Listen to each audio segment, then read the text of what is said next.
Welcome to Minute to Learn It with Edric Maguan. The question for today is from Elbes Tanqueco.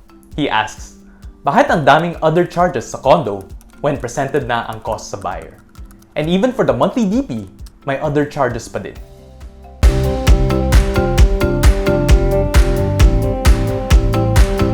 To be honest, this is a fairly common question I get, with some even telling me that they were not informed by their agents or brokers of the other charges prior to paying the reservation fee of the unit. So what are other charges, or sometimes called closing fees? Generally, they are taxes, administration, and transaction fees charged by the developer to transfer the title of the property to your name. The rate varies per developer, and the rate is usually applied to the purchase price of the property. How it is charged will also vary depending on the developer.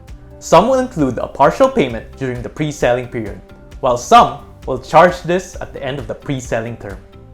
Whatever the case may be sure that you are fully informed about all the charges related to the purchase of the property, which is why it is important that you work with a broker you can trust and give you the complete financial picture to help you make an informed decision. So there you have it. If you have questions that you'd like me to cover in my future videos, comment down below.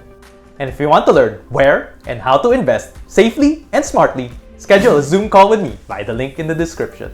See you guys next time! Check out my other videos and follow me on Facebook and Instagram for more investment tips.